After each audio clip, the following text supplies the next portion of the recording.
child who engages in lawless or antisocial behaviors. A feral child.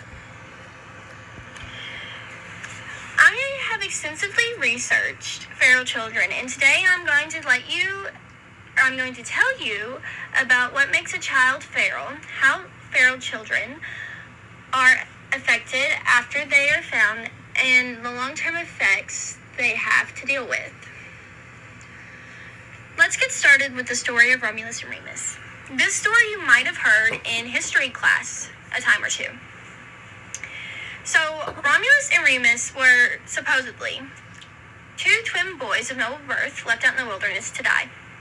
They were mothered by a she-wolf, and they were eventually found when they were between their adolescent ages. In the end of the story, Romulus kills Remus, and Rome is born.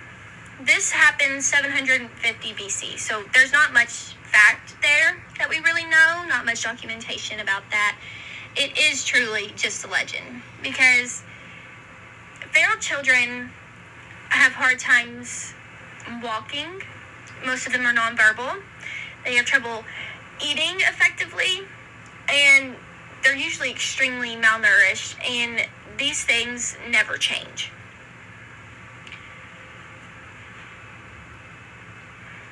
So Romulus and Remus is just a legend. This is Jeannie Wiley. So this takes me into my next topic, is what happens to feral children after they're found? Like, what treatment do they go through? So when Jeannie was found, she was 13 years old. She weighed 59 pounds, and she could not communicate. She could not understand or feel emotions, and she hopped like a rabbit. Jeannie's case is different than others because when Jeannie was found, she was found bound to a toilet, naked, where she could only move her hands and feet.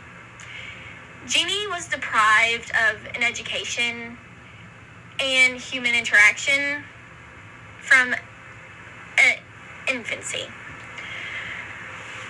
Her brain was not developed. She had the brain capacity of a 1-year-old.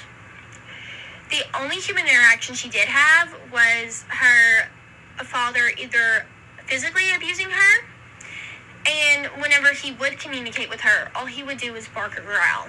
That was the only human interaction she ever had. The only one word Jeannie could understand was the word sorry.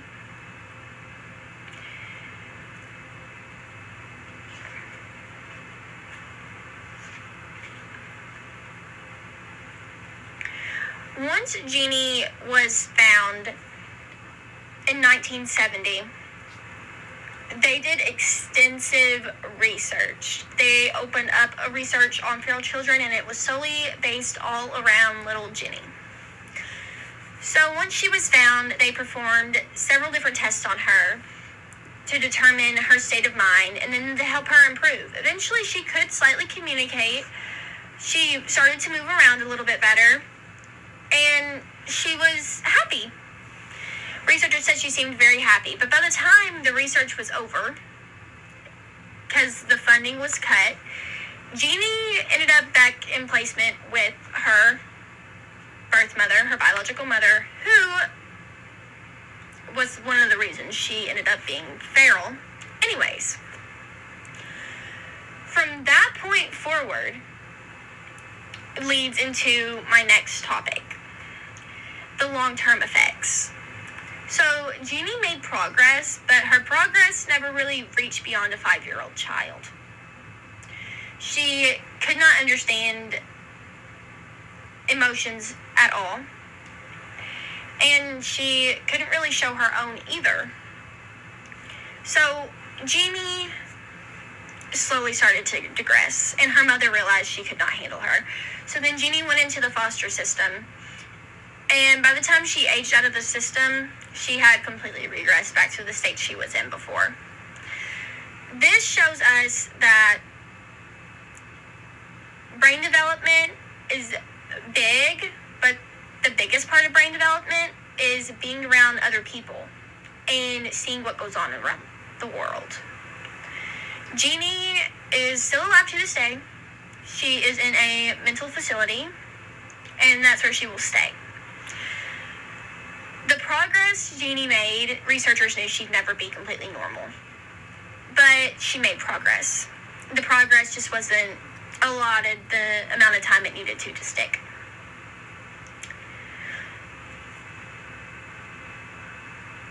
They had her hooked up to machines.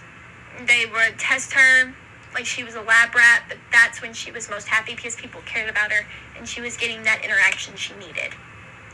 This just shows that our brains cannot fully develop without having other people around us, especially when it's in its infancy.